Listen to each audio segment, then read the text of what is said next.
마가복음 4장 13절로 25절 말씀 우리 한 목소리로 봉독하겠습니다. 시작. 또 이르시되 너희가 이 비유를 알지 못할진대 어떻게 모든 비유를 알겠느냐? 뿌리는 자는 말씀을 뿌리는 것이라. 말씀이 길가에 뿌려졌다는 것은 이들을 가리킴이니 곧 말씀을 들었을 때에 사탄이 즉시 와서 그들에게 뿌려진 말씀을 빼앗는 것이요. 또 이와 같이 돌밭에 뿌려졌다는 것은 이들을 가리킴이니 곧 말씀을 들을 때에 즉시 기쁨으로 받으나 그 속에 뿌리가 없어 잠깐 견디다가 말씀으로 인하여 환난이나 박해가 일어나는 때에는 곧 넘어지는 자요. 또 어떤 이는 가시떨기에 뿌려진 자니 이들은 말씀을 듣기는 하되 세상의 염려와 재물의 유혹과 기타 욕심이 들어와 말씀을 막아 결실하지 못하게 되는 자요. 좋은 땅에 뿌려졌다는 것은 곧 말씀을 듣고 받아 30배나 60배나 100배의 결실을 하는 자니라. 또 그들에게 이르시되 사람이 등불을 가져오는 것은 말 아래나 평상 아래에 두려함이냐 등경 위에 두려함이 아니냐. 드러내지 않고는 숨긴 것이 없고 나타내려 하지 않고는 감추인 것이 없느니라. 들을 귀 있는 자는 들으라. 또 이르시되 너희가 무엇을 듣는가 스스로 삼가라. 너희의 헤아리는 그 헤아림으로 너희가 헤아림을 받을 것이며 더 받으리니 있는 자는 받을 것이요 없는 자는 그 있는 것까지도 빼앗기리라. 아멘. 오늘은 마가복음 4장 말씀을 가지고 하나님의 비유들이라고 하는 제목으로 묵상 나눔하도록 하겠습니다. 오늘 본문은 두 부분으로 나눠서 생각해 봅니다. 먼저 13절로 20절 말씀인데 20절을 봅니다. 한번 따라해 봅시다. 말씀을 듣고 받아 30배나 60배나 100배의 결실을 하는 자니라. 자, 예수님은 좋은 땅에 뿌려진 씨는 30배, 60배, 100배의 결실을 맺는다. 이렇게 말씀을 하셨습니다. 좋은 땅에 뿌려진 씨앗 하나가 심겨 자라서 열매를 맺게 되면 단지 한 개의 열매가 나는 게 아니라 수십 배, 수백 배의 열매를 맺게 된다고 하는 그러한 말씀입니다. 본문은 전도에 관해서 귀한 통찰을 우리에게 줍니다. 첫째로 씨앗을 뿌려라는 것입니다. 한번 따라해 봅시다. 씨앗을 뿌려라. 자, 농부가 열매를 거두기 위해서는 어떻게 해야 됩니까? 반드시 뭘 뿌려야죠. 씨앗을 뿌려야 뭔가를 거둘 수가 있는 것입니다. 마찬가지로 한 영혼을 구원하여 제자 삼기 위해서는 열심히 사람들에게 복음을 전해야 합니다. 아무것도 뿌리지 않고서는 아무것도 거둘 수가 없는 것입니다. 왜 한국 교회가 복음의 능력을 잃어가고 있습니까? 너무 당연한 진리인 씨 뿌리는 것이 약화되어 가고 있기 때문입니다. 한국 교회 많은 성도들이 있지만 실제로 복음의 씨앗을 뿌리는 사람, 실제로 전도하는 그러한 성도는 너무나 적습니다. 교회마다 전도를 하더라도 극소수의 사람만이 전도에 동참을 하고 있는데 한국 교회 문제는 사람들을 교회로 데리고 오지 못하는 것이 아니라 뿌리지 않는 것이라는 것입니다. 뿌리면 언젠가는 싹이 나고 자랍니다. 그리고 열매를 맺고 언젠가 거두게 되겠죠. 그러나 뿌리지 않으면 아무것도 기대할 수가 없는 것입니다. 그렇게 되면 어떻게 될까요? 교회에 미래가 없는 것입니다. 그래서 모든 교회는 복음의 씨앗을 열심히 뿌려야 할 그런 책임과 의무가 있는 것입니다. 어떤 교회가 뿌렸어요. 그럼 다른 교회가 거둘 수 있는 거거든요. 자, 그 누구도 이 책임에서 자유로울 사람은 한 사람도 없습니다. 자, 열심히 전도해도 한 사람도 교회로 데려오지 못할 수도 있습니다. 열심히 사람들을 모셔왔는데 그날 한 번뿐이고 계속해서 나오지 못할 수도 있어요. 그러나 그렇더라도 우리가 결코 낙심해서는 안 되는 것입니다. 오늘 난 어떤가 살펴보고 이번에 우리가 다시 한번 초청 전도를 하게 될 건데 내가 전도의 대상들이 있다면 다시 한번 그들에게 찾아가서 복음의 씨앗을 뿌리는 저와 여러분들 되시기를 주님의 이름으로 축원합니다.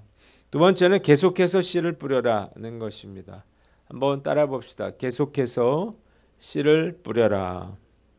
열매를 거두려면 계속해서 씨앗을 뿌려야만 합니다. 그 이유가 뭐냐면 첫째로 그 씨가 사라지거나 죽어버리기 때문이에요. 길가에 떨어지거나 또 돌밭에 떨어지면 씨가 자라지 못하겠죠. 자, 이것은 씨의 문제가 아니라 밭의 문제입니다. 왜 한두 번 나왔던 그런 사람들이 교회에서 멀어지는가? 사단이 복음의 씨앗을 그에게서 빼앗기 때문이에요. 이것이 바로 우리가 지속적으로 복음의 씨앗을 뿌려야 하는 이유입니다. 둘째로 밭이 바뀌기 때문이에요. 자, 길가라 그랬어요. 돌밭이라 그랬어요. 가시덤불이라 그랬는데 이게 계속해서 길가고 계속해서 돌밭이고 계속해서 가시덤불은 아니라는 것입니다. 몇 년 전에는 분명히 길가였거든요. 그런데 얼마든지 오늘은 좋은 땅으로 변화되어 있을 수 있는 것입니다. 이것이 어떻게 가능한가? 하나님께서 이 길가와 돌밭과 가시덤불을 다 이렇게 뒤집어 엎으시는 거예요. 인간은 고난과 역경을 통해서 자신의 교만함을 버리고 하나님 앞에 진실한 모습으로 서게 됩니다. 하나님을 찾고 그 얼굴을 구하게 되는 거죠.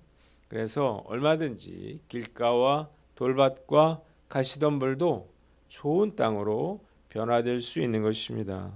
그래서 우리가 해야 될 일은 지속적으로 씨앗을 뿌리는 것이라는 사실을 믿으시기를 바랍니다. 1년 전의 사람은 지금 똑같은 사람이 아닌 것입니다.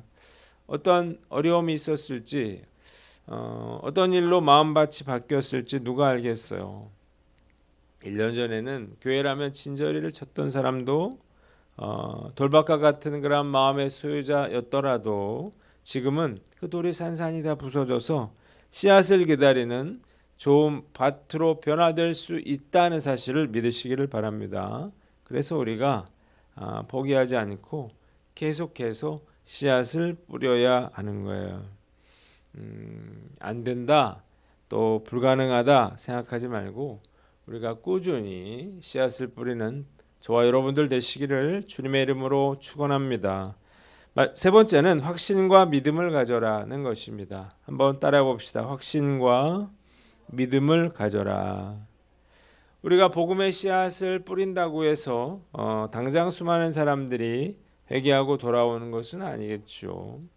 그러나 우리가 뿌린 씨앗들이 언젠가는 30배, 60배, 100배의 결실을 맺게 될 것이라고 하는 확신과 믿음을 가져야 한다는 것입니다.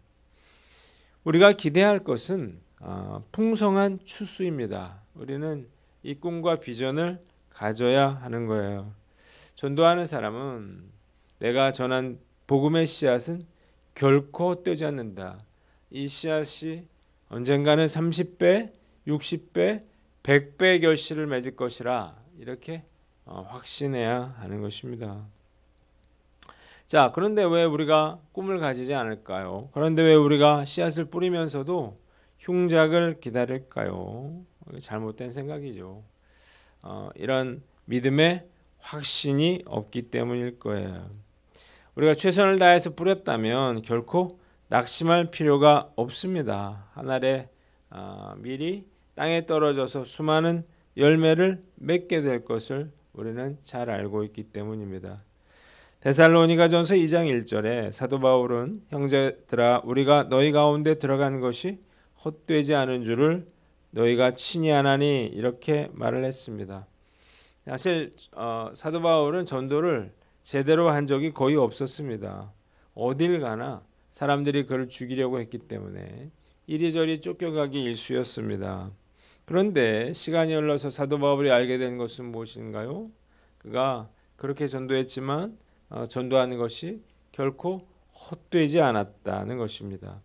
데살로니가에 뿌려졌던 전도의 씨앗은 결국 시간이 흘러서 수십 배, 수백 배, 수만 배의 열매를 맺게 된 것입니다.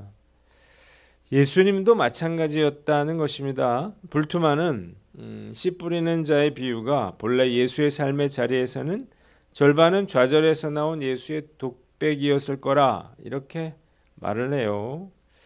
이게 무슨 말이냐면 예수님이 열심히 복음을 전했지만 사람들이 그 복음을 받아들이지 않았기 때문입니다. 병자와 귀신들을 고쳤을 때 사람들은 놀라긴 했지만 예수님의 복음을 받아들이지는 않았습니다. 예수님은 친척들에게도 인정받지 못했고 또한 제자들 중에도 이탈하는 그러한 제자들이 생겨났습니다. 그리고 예수님의 사역의 최종 결과는 무엇이었습니까? 예수님의 십자가의 죽음이었다는 것입니다. 기득권을 빼앗길까 두려웠던 당시 종교 지도자들이 예수를 죽이려고 결정했기 때문인데요. 놀라운 사실은 예수님이 이 모든 일들을 다 알고 계셨다는 것입니다. 그럼에도 불구하고 예수님은 절대로 복음 전하는 일을 중단하거나 포기하지 않으셨다는 거예요. 왜요? 이것이 실패라고 생각하지 않았기 때문입니다. 자, 마치 낭비되는 것처럼 그렇게 보여주는 씨앗에도 많은 수확이 있을 것이라 확신하는 그러한 농부처럼 본인이 전하는 이 복음의 그러한 수많은 그러한 열매를 예수님은 확신하고 기대하고 계셨기 때문입니다. 결과는요, 예수님의 그 기대대로 정말 수없이 많은 열매를 거두게 되었습니다. 매년 봄, 가을에 많은 재정을 투입을 해서 전도 집회를 합니다. 많은 분들을 초청을 하는데 등록으로까지 이어지는 분들은 참 많지 않아요. 그럴 수밖에 없겠죠. 한 번만 나와달라 이렇게 조르고 졸라서 난생 처음 교회 나와본 분들이 대부분이기 때문이에요. 한동안 전도 집회 때마다 그 다음 주가 너무 힘들었습니다. 어떤 해에는 50명 정도를 초청을 했는데 그 다음 주에 한 명도 오지 않은 주도 있었습니다. 이러면 참 허탈하죠. 그러나 이런 일이 반복되면서 제가 깨닫게 된 것은 불신자의 입장이에요. 내가 불신자인데 지인이 하도 졸라서 교회 한번 와줬어요. 그런데 매주 오기를 바란다면 사실 그건 오버인 거죠. 자, 그래서 그 이후로부터는 한 사람도 오지 않는다 하더라도 담담하게 받아들입니다. 그러나 제가 확신하는 것은 우리가 뿌린 전도의 씨앗이 언젠가는 30배, 60배, 100배의 놀라운 결실을 맺으리라고 확신하는 것입니다. 오늘 난 어떤가 한번 살펴보고 이 확신을 가지고 올해도 열심히 전도하는 저와 여러분들 되시기를 주님의 이름으로 축원합니다. 두 번째 본문은 21절로 25절인데 25절을 봅니다. 한번 따라해 봅시다. 있는 자는 받을 것이요 없는 자는 있는 것까지도 빼앗기리라. 자, 예수님은 복음을 등불에 비유해서 설명했습니다. 등경이라고 하는 게 뭔가요? 등경은 등을 올려놓거나 걸어놓는 그러한 틀을 말합니다. 이 등경을 어디다 두겠어요? 온 집안 구석구석을 비칠 수 있도록 위쪽에 두겠죠. 마찬가지로 복음도 많은 사람들이 들을 수 있도록 그렇게 전해져야 한다는 것입니다. 그리고 여기서 숨긴 것이라고 하는 것은 하나님의 비밀을 의미하는데 곧 예수님의 십자가와 죽음인 그 복음을 말합니다. 지금까지 하나님 나라의 비밀이 숨겨져 있었지만 이제는 등경 위의 등불처럼 밝히 드러나게 될 것이었습니다. 예수님은 다음 두 가지를 경고하시는데 첫째로 너희의 헤아림으로 헤아림을 받을 것이고 두 번째로 가진 사람은 더 받게 되고 가지지 못한 사람은 가진 것마저 빼앗길 것이다. 이렇게 예수님이 경고하셨습니다. 자, 이 말씀은 하나님의 나라의 복음이 씨 뿌리는 자인 예수님에 의해서 빛과 같이 급속히 세상에 전파될 것인데 장차 올 종말에 복음을 믿음으로 끝까지 지키는 자에게는 더 풍성한 축복이 임할 것이지만 믿음의 열매를 맺지 못하는 자는 있는 것까지도 빼앗기게 될 것이라는 그러한 경고의 말씀이었습니다. 한번 따라해 봅시다. 제대로 신앙생활하라.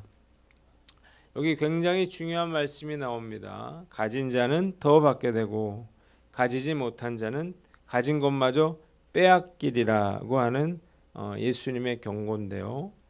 정말 맞는 말씀이다 그런 생각이 들어요. 부익부 빈익빈이라고 하는 그런 말이 있습니다. 부자는 더 부해지고 가난한 사람은 더 가난해진다는 그런 말인데 신앙생활에 있어서는 정말 딱 들어맞는 그런 말이에요. 신앙생활을 제대로 열심히 하는 사람에게 하나님은 복을 주시고 눌러 넘치도록 부어주시고 또 천국 백성이 되게 해주십니다. 반면에 불성실하고 순종할 줄 모르는 사람은 결국은 고통과 어려움을 겪게 되고 구원도 받지 못할 것입니다. 오늘 난 어떤가 한번 우리가 나 스스로를 살펴보고 우리가 하나님의 빛의 자녀임을 알고 빛의 자녀답게 제대로 신앙생활하는 저와 여러분들 되시기를 주님의 이름으로 축원합니다. 기도하겠습니다. 하나님 아버지, 우리가 확신을 가지고 복음의 씨앗을 뿌리게 하시고 하나님 우리가 제대로 신앙생활하게 하여 주시옵소서.